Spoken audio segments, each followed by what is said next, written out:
Hi, kamusta tayo? Nandito na naman ako. Mangungulit na naman ako sa inyo. Pakita ko muna yung yung magulang buko. Hindi kasi ako nagsusuklay, no? Hindi kasi ako nagsusuklay talaga. Hindi ako sanay magsuklay. Kaya nakapaineta lang ako, ginaganon ko lang. Kaya wag ko nang pansinin yung nauho ko, no? Baka naisip niyo minsan magulo. Alam ko magulo. Ganyan talaga eh. Hindi ako... Kasi nung bata ako, nag-iipit sa amin, nanay ko, ganun, pag mahaba ang buhok namin, sinusuklayan kami. Tumanda. Hindi ako natuto magsuklay. Tsaka mag-ipit ng buhok. Ponytail. Hindi ako marunong mag-ponytail. Kaya ganyan na lang. At saka diba yung mga babae marunong mag-makeup, ganun. Hindi rin ako marunong. Ba't yun? Kaya gato na lang ang mukha ko, ha? Walang pakialamanan. At hindi ako kumihingi sa inyo ng validation, ha? Hindi ako kumihingi ng validation sa inyo. Sinasabi ko lang kasi baka minsan magtaka ka. Ba't ginamukha niyan? Ha? Pag nagre-record lang ako, saka lang ako nagsasalamin, gano'n. Kasi napapangitan ako sa sarili ko. Kayo rin ba napapangitan kayo sa sarili ninyo? No? Ang pangit natin, ano? Ayain na. Ha? Hindi ko sinasabi ito para sabi yung ko, ha? Maganda, hindi. Gwapo. Yan, gwapo. Yung mga bakla, diba? Pero hindi ko naghingi na sa inyo ng validation. Hindi ko kailangan yun. Sinasabi ko lang sa inyo, na-explain ko lang sa inyo, baka kasi nagtataka kayo. Ha? Ipapakita ko sa inyo yung painting ko. Kala niyo maganda yung painting ko. Hindi, pangit pa rin. Yan ang aking painting. Ang yabang ko, nakala niya maganda. Hindi maganda. Pangit pa rin, gulat kayo, no? Hindi naintindihan yan. Kasi hindi ako kasya, eh. Pag hindi naman kasya. Ganyan na lang. So, yung explain ko lang, clouds, gano'n. Dagat, bato.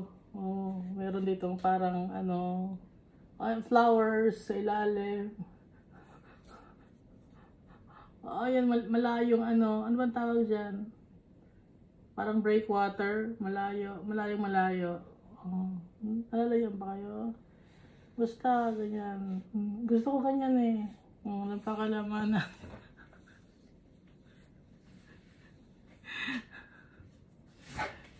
Okay. Balik tayo kay kay Paul. Kasi 'di ba nakakailang Moses na tayo, nakakatatlo na yata tayong record ng tungkol kay Moses. Kaya balik tayo kay Paul. Dito sa 2 Corinthians chapter 3. Are we beginning to commend ourselves again, or do we need, like some people, letters of recommendation to you or from you? Sabi ni Paul. Ang sasabi ni Paul dito, kailangan pa ba namin ng letter of recommendation na galing sa inyo o galing sa amin para lang maipakita namin na para kay Kristo kami? Ganun ang sinasabi dito ni Paul. Kasi nga, dito sa chapter 2, balikan natin yung chapter 2, no?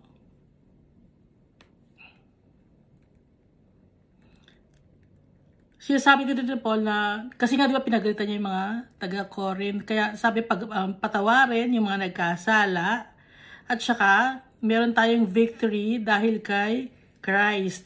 Kaya, tinatanong dito ni Paul, kailangan pa ba namin ng letter of recommendation na galing sa inyo?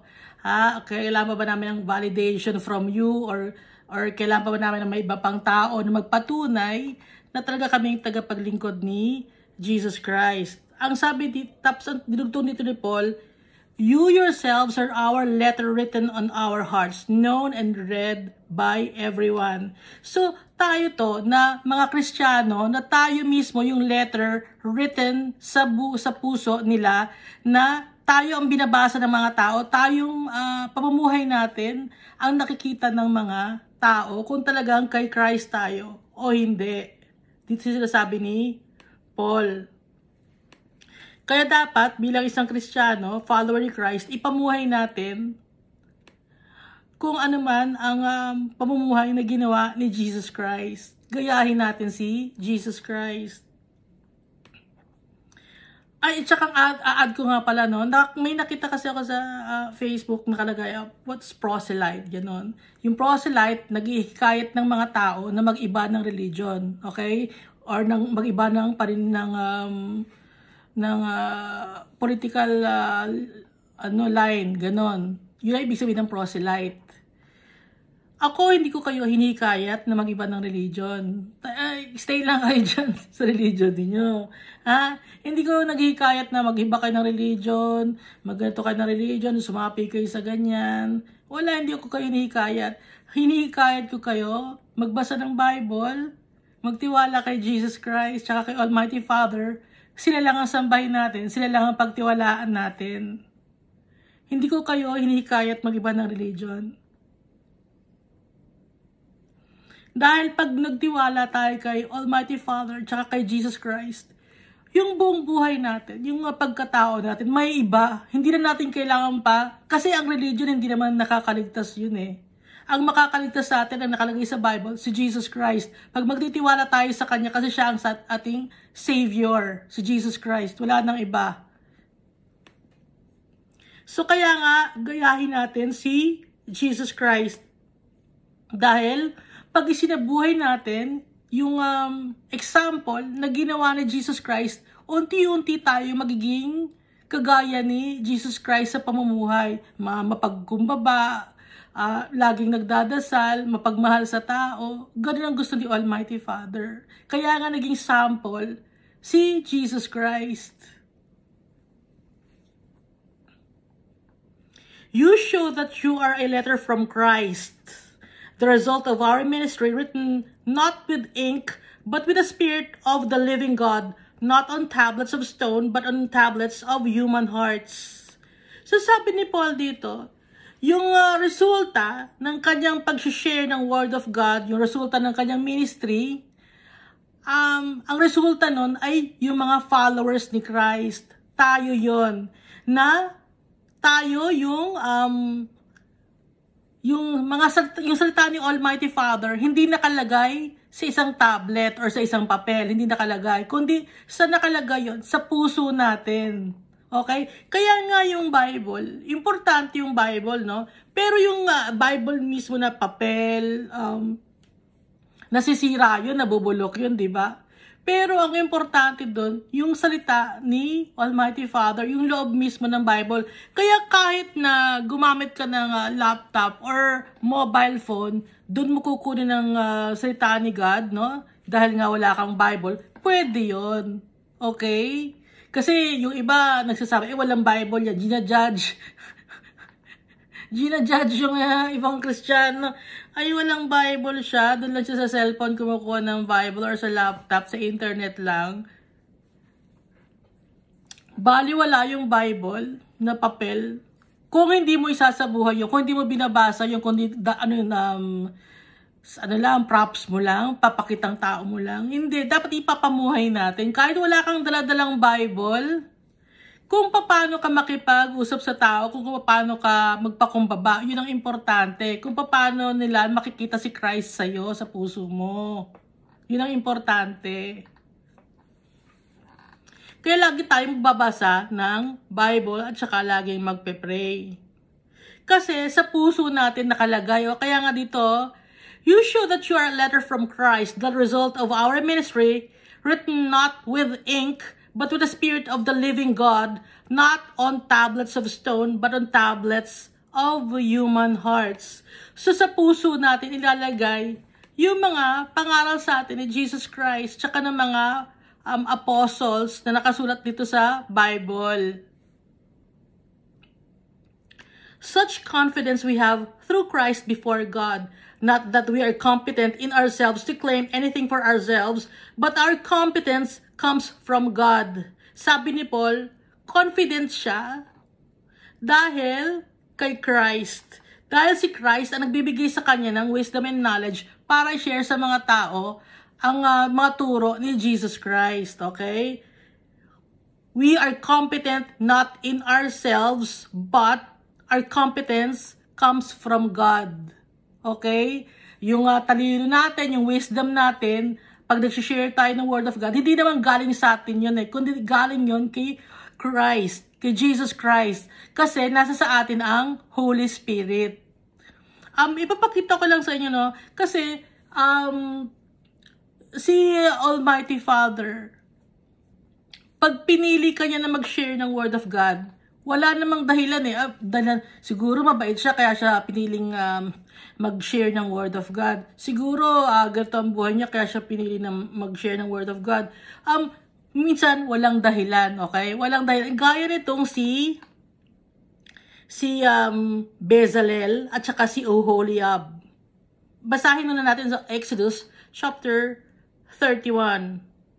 See, I have chosen Bezalel, son of Uri, the son of Hur, of the tribe of Judah, and I have filled him with the Spirit of God, with wisdom and understanding, with knowledge and with all kinds of skills, to make artistic designs, to work in gold, silver, and bronze, to cut and set stones, to work in wood, and to engage in all kinds of crafts. Moreover, I have appointed Oholiab, son of Ahisamach, of the tribe of Dan, to help him. Also, I have given ability to all the skilled workers to make everything I have commanded you. Tingnan mo, wala namang dahilan, kundi namili lang siya ng tao. Okay? Namimili ng tao si Almighty Father. Walang dahilan, walang ginawa si Bezalel na special. Walang ginawa si Oholiab na special. Basta, pinili ka ni Almighty Father na ikaw ang gagawa, bibigyan ka niya ng wisdom and knowledge. Kagaya nitong di ba itong si Paul, siya pa nga yung dahilan ng, isa sa mga dahilan kung ba't namatay si Stephen. Pero, binigyan siya ng wisdom and knowledge ni Almighty Father, tsaka ni Jesus Christ, dahil siya ang pinili. Walang special na dahilan. Okay? Walang special na dahilan.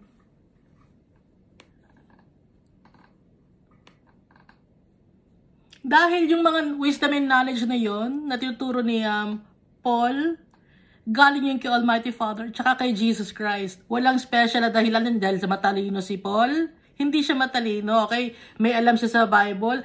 Yung mga alam niya sa Bible, okay? Natututunan niya nung sumusunod siya sa mga Jew, ng law ng Jew. Pero hindi special yun kasi marami sila Marami silang maalam or may alam sa Old Testament, sa law ni Moses. Pero bakit siya ang pinili na maging apostle? Walang special na dahilan. Kung ano ang gusto ni Almighty Father, yun ang masusunod.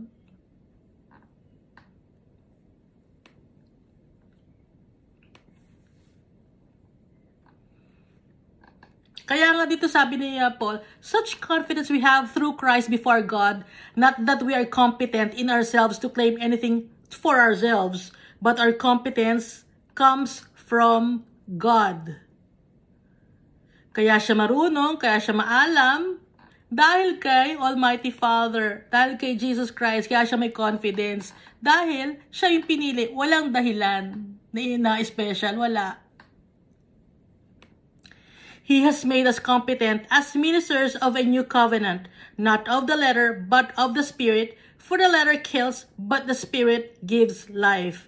Di ba napag-usapan na natin yung mga 10 Commandments, pero yung iba pang mga law na binigay ni Almighty Father kay Moses, hindi pa natin napag-usapan.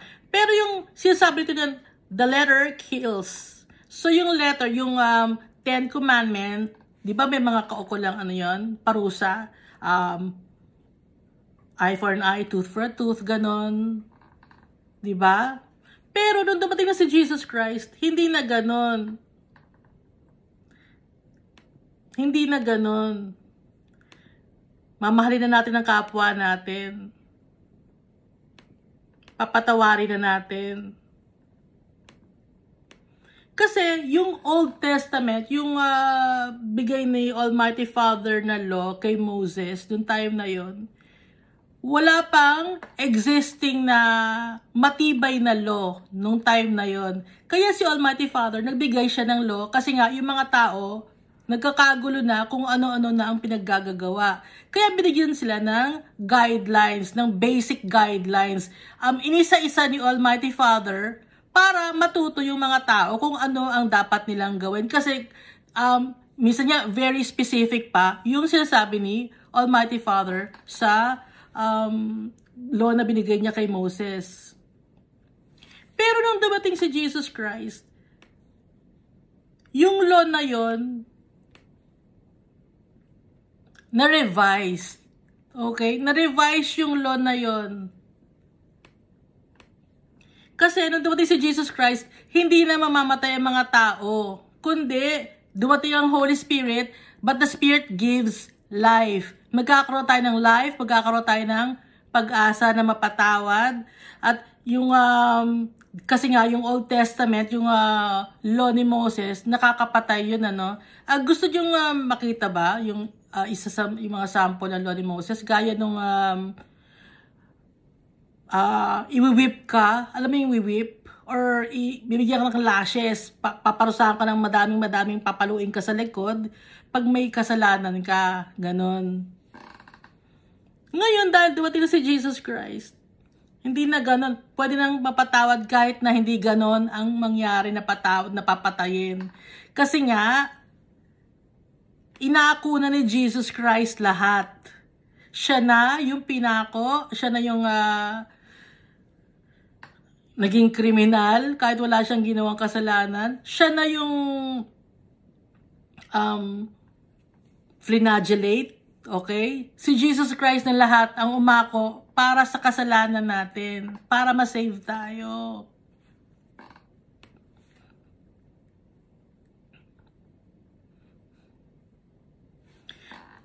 Tuloy natin, ano? Now, if the ministry that brought death, which was engraved in letters on stone, came with glory, so that the Israelites could not look steadily at the face of Moses because of its glory, transitory though it was, will not the ministry of the Spirit be even more glorious? Sabi. Kasi nga, nung time na laging kausap ni Moses, si Almighty Father, 40 days and 40 nights yon, binigay ni Almighty Father yung mga law kay Moses, mga dapat gawin. So, habang kausap ni Moses, si Almighty Father, yung ningning ng mukha ni Almighty Father, yung glory niya, nahahawa si Moses. Nahahawaan siya. Kaya, nakalagay dito, di ba? Yung kailangan niyang magtakip ng mukha ni Moses. Basahin natin. Gusto yung basahin dito sa Old Testament. Na yung mukha ni Moses, ano siya, makinang. Sa Exodus chapter 34, verse 29. Then Moses came down from Mount Sinai with the 2 tablets of the covenant law in his hands. He was not aware that his face was radiant because he had spoken with the Lord. So makinang yung mukha niya, radiant, no? When Aaron and all the Israelites saw Moses, his face was radiant, and they were afraid to come near him. So natakot si Aaron, tsaka yung mga Israelites, kasi bakit makinang yung mukha ni Moses? Bakit iba? But Moses called to them. So Aaron and all the leaders of the community came back to him, and he spoke to them. Afterward, all the Israelites came near him, and he gave them all the commands the Lord had given him on Mount Sinai. So habang makinang yung mukha ni Moses, ibinigay ni Moses yung commands ni Almighty Father sa mga Israelites tsaka kay Aaron. When Moses finished speaking to them, he put a veil over his face. But whenever he entered the Lord's presence to speak with him, he removed the veil until he came out. And when he came out and told the Israelites what he had been commanded, they saw that his face was radiant.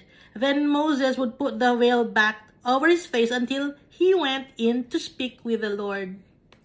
So nakikita ng mga Israelites na makinang ang mukha ni Moses kasi nga kausap niya si Almighty Father. Pero pag nawawala na yung kinang ni Almighty Father sa mukha ni Moses, tinatakban na niya ng veil yung mukha niya. Kasi nga, nawawala na.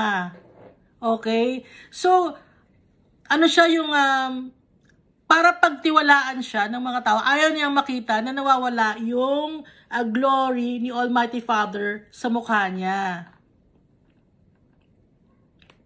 Isa rin ito sa dahilan kung bakit mas pinaniniwalaan ng mga Jew si Moses kasi nga nakasulat dito na yung mukha nga ni Moses maningning, nakukuha niya yung glory ni Almighty Father, kaya mas pinaniniwalaan ng mga Jew si Moses. Ngayon, dito naman sa balik tayo dito sa New Testament, sinasabi nga dito ni Paul that the law brought death was written in words on stone. It came with God's glory. Moses' face was so bright with glory that the people of Israel could not continue to look at his face. Sobrang kinang ng mukha ni Moses. Pero, yung glory na yon nawawala. Okay? Yung kinang ng mukha ni Moses, nawawala. And that glory later disappeared. So surely the new way that brings the Spirit has even more glory. So mas glorious ngayon yung Holy Spirit na nagbibigay sa atin ng gloriousness. Okay? The law judged people guilty of sin, but it had glory. So surely the new way that make people right with God has much greater glory. Yung new way, yung bagong covenant, na mas lalo nakakapagbigay yun ng glory dahil sa Holy Spirit, dahil nandun na si Jesus Christ. Okay? Dahil nga, padala ni Jesus Christ ang Holy Spirit.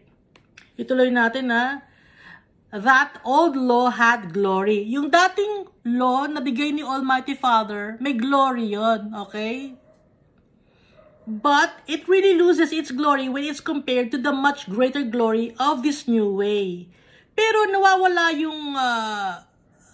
yung gloriousness nung lumang covenant kasi nga kumpara dito sa new way, yung greater glory dahil kay Jesus Christ. Kaya mas maganda yung new covenant kaysa sa Old Covenant kasi si Jesus Christ na ang nagbigay sa atin ng gloriousness, yung Holy Spirit.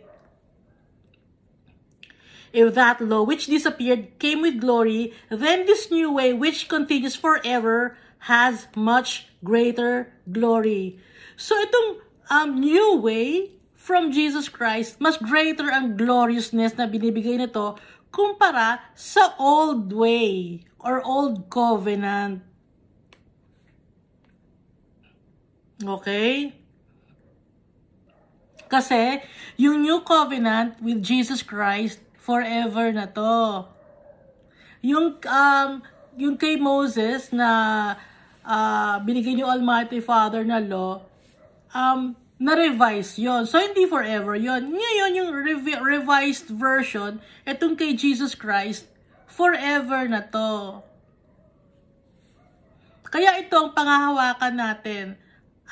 Si Jesus Christ na panghahawakan natin na siya ang ating Savior. Kasi, hindi tayo masasave kung hindi tayo magtitiwala kay Jesus Christ. Kasi si Jesus Christ, wala siyang kasalanan. Siya yung mainam na offering. Hindi siya nagkasala kahit minsan. Isinakripisyo niya yung buhay niya para sa atin. At siya ang naglapit. Siya yung naging bridge natin para makalapit tayo kay Almighty Father.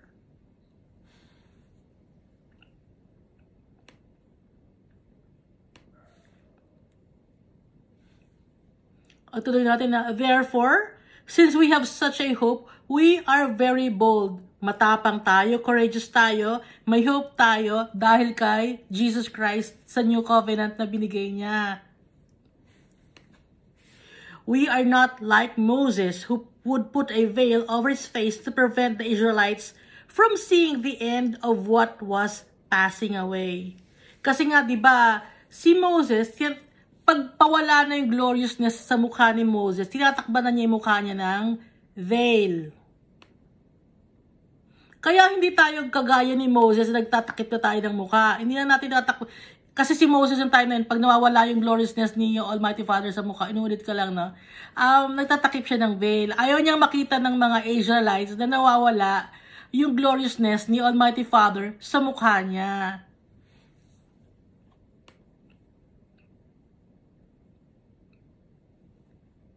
Ay, tuloy natin ha. But their minds were made dull, for to this day the same veil remains when the old covenant is read. So, itong sinasabi ni Paul dito, yung mga naniniwala sa old covenant, yung mga tao na yon, may veil yung mukha, may takip. Kasi ayaw nilang makita yung katotohanan. Hindi nila makita at ayaw nilang makita yung katotohanan na si Jesus Christ lang ang makakapag-save sa atin from sin. Ituloy natin But their minds were made dull, for to this day the same veil remains when the old covenant is read. It has not been removed because only in Christ is it taken away. Si Jesus Christ lang ang makakapagbigay sa atin ng katotohanan, yung new covenant na siya lang ang makakapag-save sa atin, hindi yung old covenant.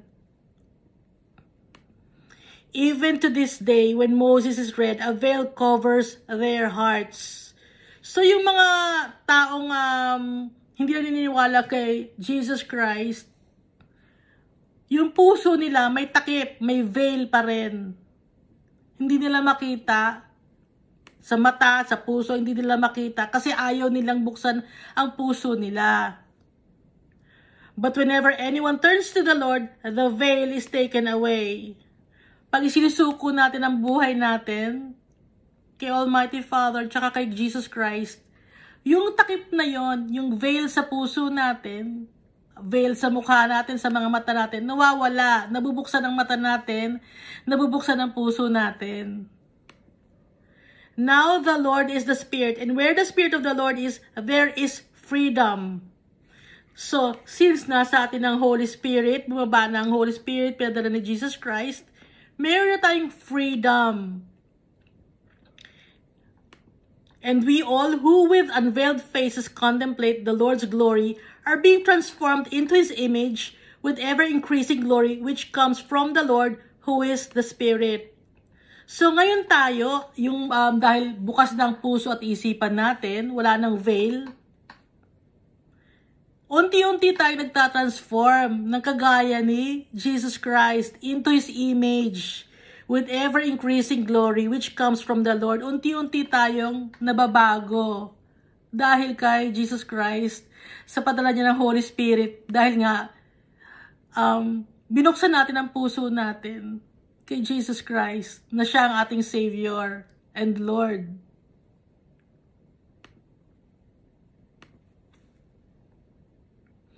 Kaya, pag sinunod natin si Almighty Father, tsaka si Jesus Christ, nawawala yung cover sa puso natin, tsaka sa mukha natin, sa mata natin. Nakikita natin yung totoo, nakikita natin na ang Savior natin, si Jesus Christ. Okay, yan yung chapter 3, 2 Corinthians chapter 3. Tuloy natin sa chapter 4 ha.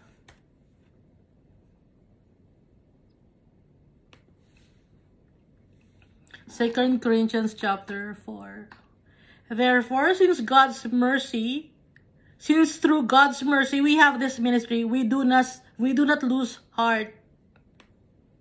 Matapang tayo dahil sa awa ni Almighty Father sa atin. Rather, we have renounced secret and shameful ways. We do not use deception, nor do we distort the word of God. On the contrary, by setting forth the truth plainly, we commend ourselves to everyone's conscience in the sight of God.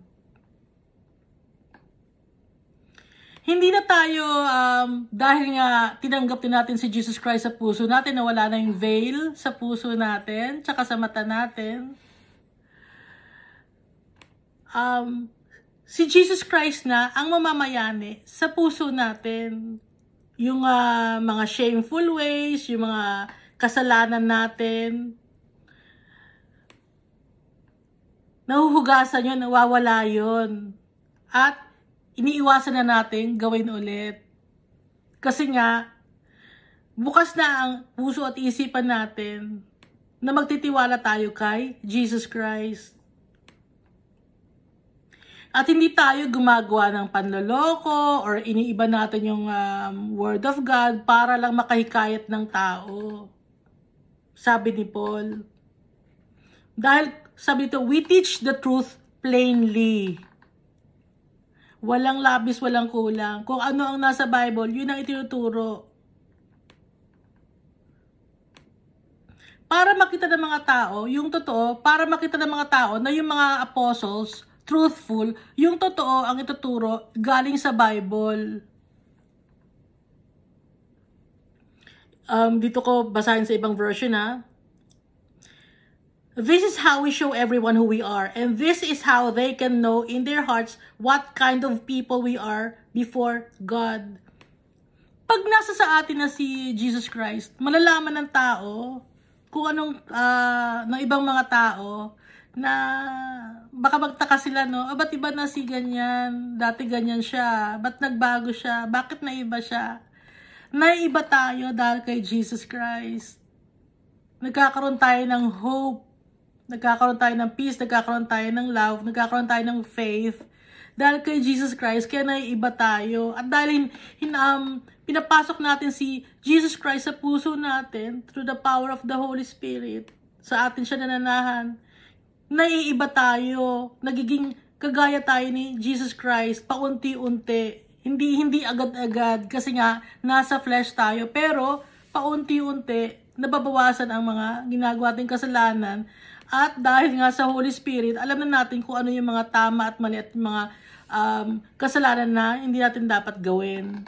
O lahat naman ng kasalanan hindi natin dapat gawin. Iniiwasan na natin, okay? At nagigilty na tayo pag nakakapagsalita tayo ng mga masasama, gano'n, nagigilty na tayo.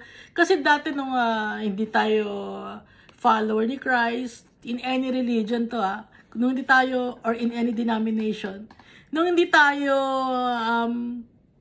nagtitiwala totally kay Jesus Christ, yung may mga kasalanan tayo na gusto nating balik-balikan, gano'n, hindi tayo nagigilty. Ngayon, dahil sa si Jesus Christ, nagtitiwala tayo sa Kanya, kay Almighty Father, minamahal natin siya.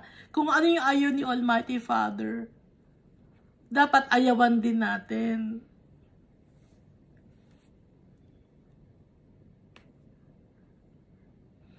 Kasi sa puso na natin sila nananahan. Dapat isa na ang puso natin. Kung ano ang puso ni Almighty Father, i-align natin doon yung puso natin. I-align natin ang puso natin kay Jesus Christ.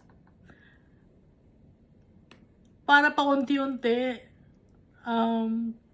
magiging kagaya tayo ni Jesus Christ. Hindi tayo magiging perfect ngayon, kasi nandito tayo sa lupa. Siyempre, nagkakasala pa rin tayo, pero iba na tayo kumpara sa dati.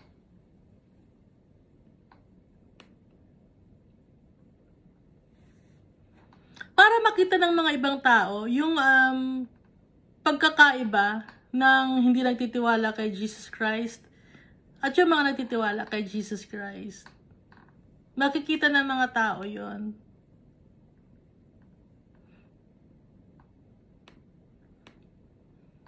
Ay, tuloy natin We teach the truth plainly. This is how we show everyone who we are. And this is how they can know in their hearts what kind of people we are before God. The good news that we preach may be hidden, but it is hidden only to those who are lost. Yung Word of God, itong good news, salita ni God, nakatago to. Dun lang sa mga tao na ayaw magpasakop kay Jesus Christ at kay Almighty Father. Hindi kasi nila maiintindihan, kaya hidden. Kahit ano pa ang pag-share natin, kung hindi nila bubuksan ang puso at isipan nila, hindi nila maiintindihan. Kung hindi nila bubuksan ang puso at isipan nila kay Jesus Christ at kay Almighty Father. Kung hindi nila isusuko lahat, hindi nila maiintindihan. Kaya hidden sa kanila.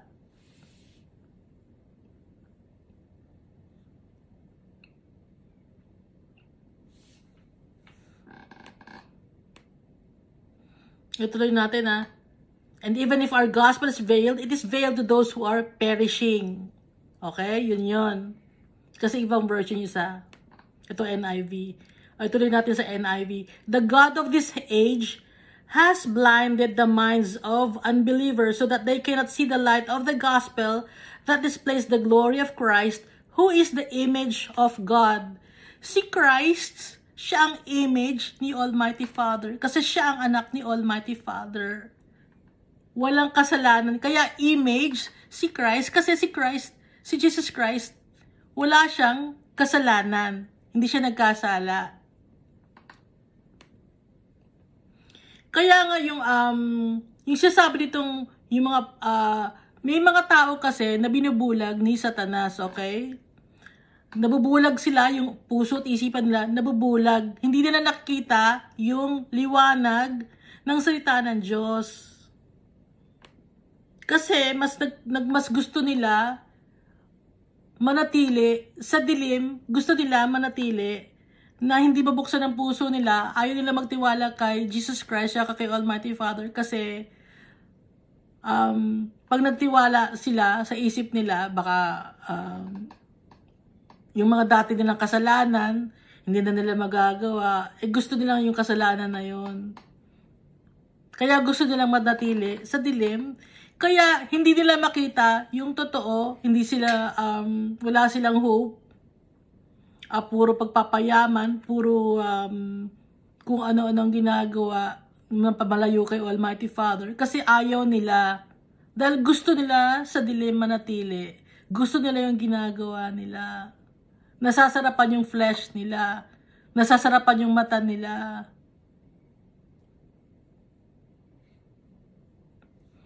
Pero tayo, as followers of Christ, alam natin ang totoo na itong mundo na to, hindi to forever.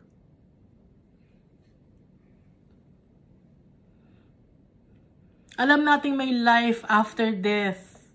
And yun ang forever.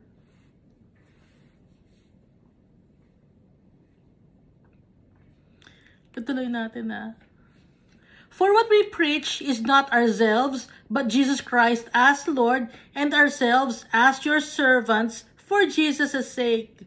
So, ang binipreach natin or sinashare natin sa mga tao, hindi yung sarili natin na magaling tayo, na maalam tayo, nakapag-aral tayo sa ganyan-ganyan, na nakapag-aral tayo sa mataas na school, gano'n. Hindi natin itinataas ang sarili natin. Kundi ang itinataas natin, si Jesus Christ. Siya ang, sa Kanya dapat tayo magtiwala. Siya ang sinishare natin sa mga tao. Siya ang binibenta natin, walang bayad, hindi tayo nagpapabayad. Na magtiwala kay Jesus Christ. Si Jesus Christ, walang bayad. Magtiwala ka kay Jesus Christ, walang bayad.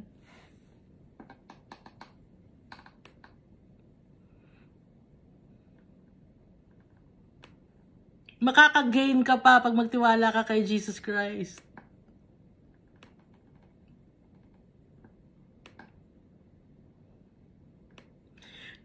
Tuloy natin. For God, who said, let light shine out of darkness, made His light shine in our hearts to give us the light of the knowledge of God's glory displayed in the face of Christ. Yung light natin na nasa sa atin, nasa puso natin, nandito kasi si Jesus Christ sa puso natin. So, syempre, nandito yung light sa puso natin. Ipakita natin sa mga tao.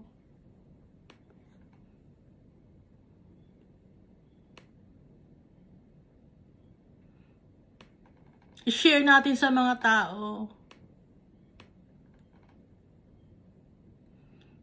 Yung kabutihan ni Jesus Christ, siya ni Almighty Father. Lahat tayo kailangan natin si Jesus Christ. Lahat tayo.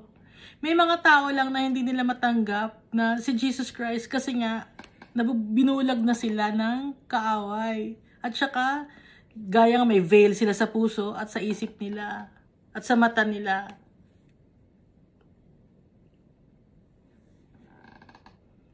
At tuloy natin, ano? But we have this treasure in jars of clay to show that this all-surpassing power is from God and not from us. So, kagaya nga tayo, para tayong treasure, yung si Almighty Father, tsaka si Jesus Christ, siya yung treasure. Pero yung jars of clay, tayo yon. Okay? Tayo yung jars of clay na yung power ni Almighty Father, nasa sa atin, pero nasa jars of clay. Kasi nga, tinan mo, idinugtong dito ni Paul, no? We are hard-pressed on every side, but not crushed, perplexed, but not despair, persecuted, but not abandoned, struck down, but not destroyed. We always carry around in our body the death of Jesus Christ, so that the life of Jesus may also be revealed in our body. Kaya nga sinabi niya, parang jars of clay tayo, no? Yung treasure si Jesus Christ, tapos nasa jars of clay tayo, yung jars of clay.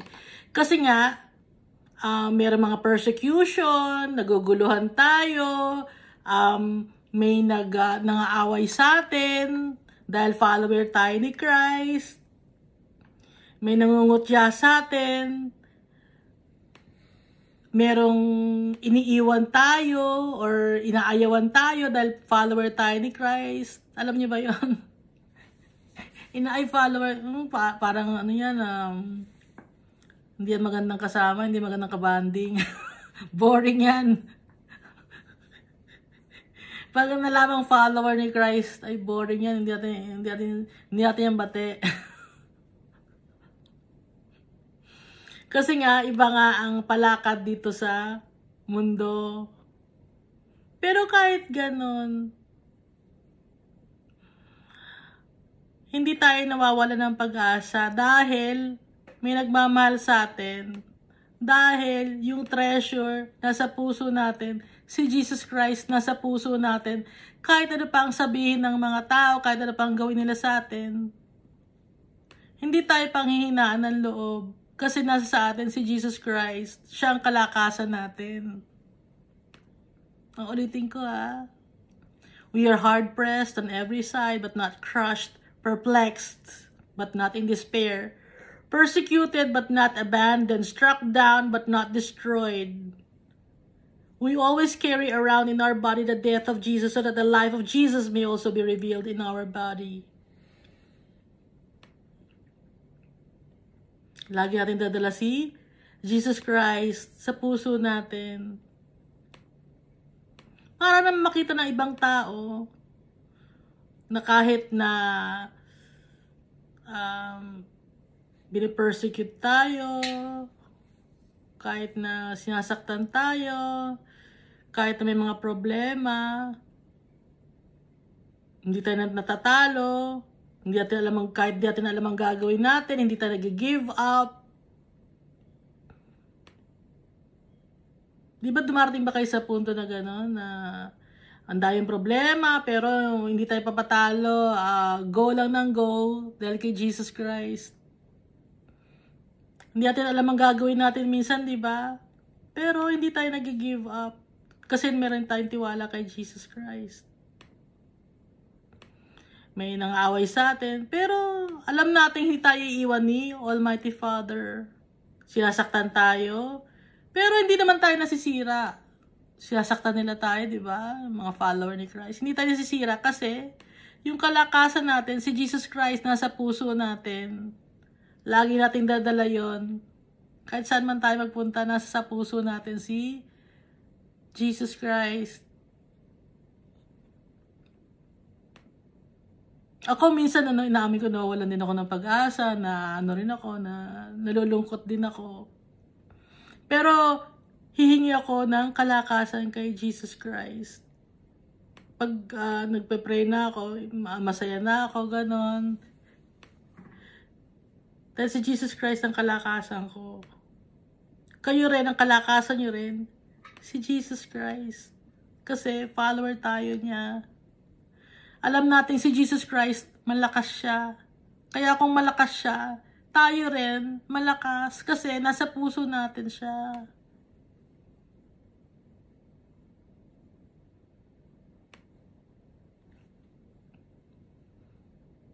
Okay?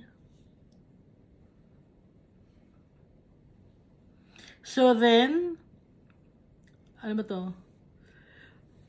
Ito na. So, verse 11. For we who are alive are always being given over to death for Jesus' sake, so that his life may also be revealed in our mortal body.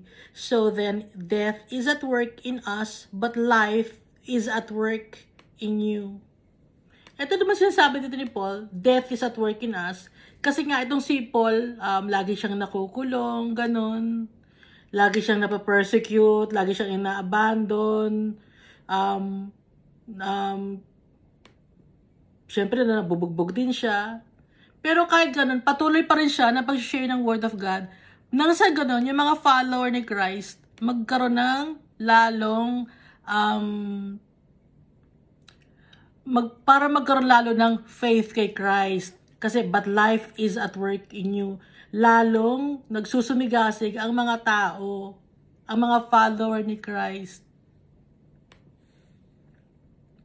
Ituloy natin sa verse 13. It is written, I believed, therefore I have spoken. Sabi ito sa verse 13. Sabi ni Paul, nag-quote siya rito ng verse from the Old Testament. Sabi niya, I believe, it is written, I believe, therefore, I have spoken. Yung sinabi ni Paul na yon, makikita yon sa Psalms 116, verse 10. Ang nagsulat nito, si David. I believed, therefore, I spoke. Yun, kaya nag-quote si Paul ng verse sa Old Testament.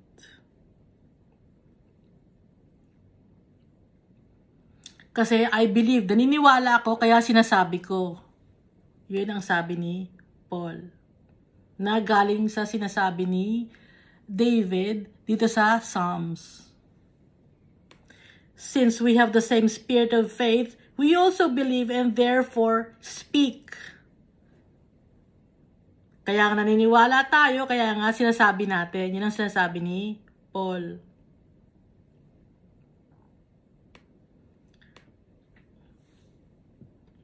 Excuse me.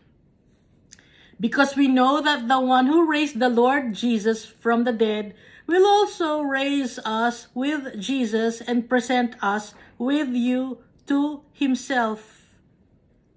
Sinasabi ni Paul ito, kung sino ang nag-raise kay Jesus from the dead, si Almighty Father yon na nabuhay magmuli si Jesus Christ dahil kay Almighty Father, siya rin ang magre-raise sa atin at the last days. Kaya nga, diba, because we know that the one who raised the Lord Jesus from the dead will also raise us with Jesus and present us with you to Himself. Si Almighty Father yung binabanggit niya na nag-raise kay Jesus at si Jesus si si Almighty Father din ay mag-raise sa atin from the dead. All this is for your benefit, so that the grace that is reaching more and more people may cause thanksgiving to overflow to the glory of God. Ginagawa to ni Almighty Father para sa kanyang glory. All this is for the benefit, para ma-benefit tayo. Kaya nga may grace na binibigay sa atin para mag-glorify si Almighty Father. Dahil nagtitiwala tayo kay Jesus Christ. Maraming mahikayat na mga tao na magtiwala kay Jesus Christ.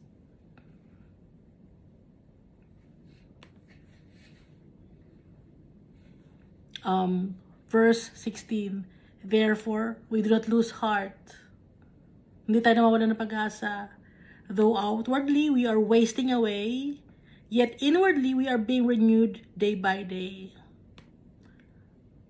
Hindi tayo nawawalan ng pag-asa kasi kahit na we are wasting away, di ba? Every day na-waste tayo kasi tumatanda tayo, nagkakasakit tayo, we are wasting away.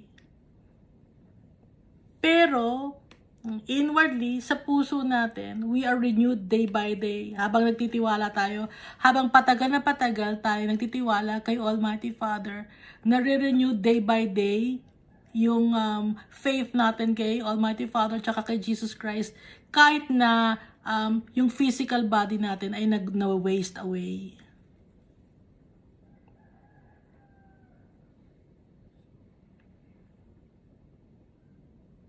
For our light and momentary troubles are achieving for us an eternal glory that far outweighs them all. Di ba, minsan may mga troubles tayo, araw-araw, ganon. Pero pag na-achieve na natin yung eternal glory na bigay ni Almighty Father, mawawala na lahat yung mga paghihirap natin dito sa mundo. Mawawala na lahat yun, yung paghihirap natin. Magtiwala lang tayo kay Jesus Christ siya, kay Almighty Father. Kasi yung trouble natin, yung problema natin dito sa mundo, dumadating, nawawala, may darating na naman, nawawala. May darating na naman matindi, tapos mawawala na naman. Pero yung gloriousness, yung eternal glory na galing kay Almighty Father, mawawala lahat yung mga problema na yun na na-experience natin. Baliwala yun kumpara sa gloriousness, sa eternal glory na ibibigay ni Almighty Father sa atin kung magtitiwala tayo sa Kanya at kay Jesus Christ. So we fix our eyes not on what is seen, but on what is unseen. Since what is seen is temporary, but what is unseen is eternal. So kaya nga tayo, yung mata natin, nakatingin tayo kay Almighty Father tsaka kay Jesus Christ. Hindi natin sila nakikita, pero may faith tayo sa kanila. May hope tayo sa kanila. Kasi kung ano yung unseen, kung ano yung nakikita ng mata natin, temporary lang to. Yung unseen is eternal, it's forever. Gaya ni Jesus Christ tsaka ni Almighty Father, na maging kasama natin sila forever, sa eternal glory nila. Kaya yung mata natin, i-fix natin, yung faith natin, i-fix natin kay Jesus Christ, siya kay Almighty Father. Kasi yung may mga problema tayo na dumarating, nawawalan tayo ng pag-asa, ganon. Mahirap, no? Mahirap talaga yung problema, nawawalan tayo ng pag-asa. Pero i-fix lang natin yung eyes natin, tingin lang tayo kay Jesus Christ. Tingin lang tayo kay Almighty Father. Doon i-fix natin yung mata natin. Hindi natin sila nakikita, pero may faith tayo sa kanila. At alam ni Almighty Father, at saka ni Jesus Christ, na kung may faith tayo sa kanila, magiging kasama natin sila for all eternity in heaven. Yun ang promise ni Almighty Father sa atin.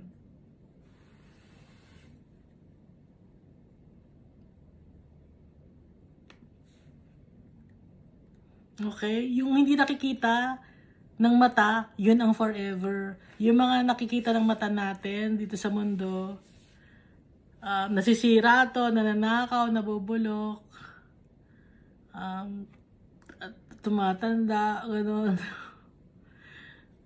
Pero, yung eyes natin, i-fix natin kay Jesus Christ. Magtiwala tayo sa Kanya. Kung may mga problema kayo, no, iiyak ninyo, okay? Iyak nyo. Ihagulgol nyo, ibuhos nyo lahat ng sakit ng nararamdaman ninyo. Tapos ibigay nyo lahat kay Jesus Christ at kay Almighty Father.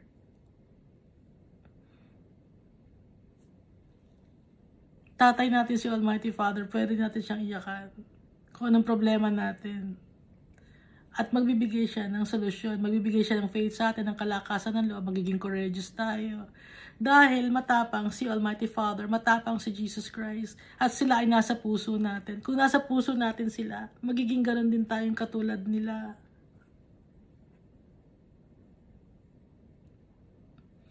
Maraming salamat sa pakikinig, no? Na yung law na dating bigay ni Almighty Father kay Moses, na-revise na yon, okay? Na pagmahal natin, di ba, yung 10 Commandments, marami yun, di ba, 10 yun? Pero after nung 10, ay meron pa ibang pang mga law, no?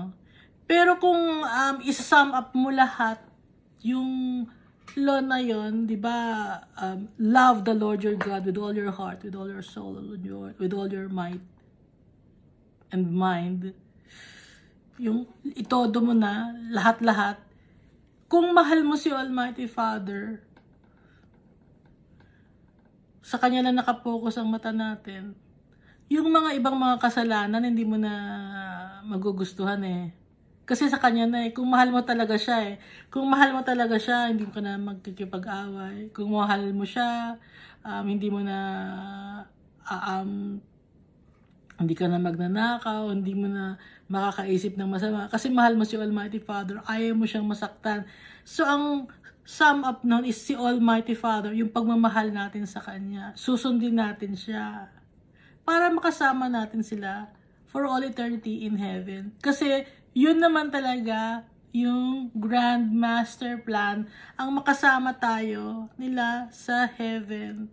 Na kaya lang tayo dito na sa lupa para ma-purify tayo, maging kagaya tayo nila.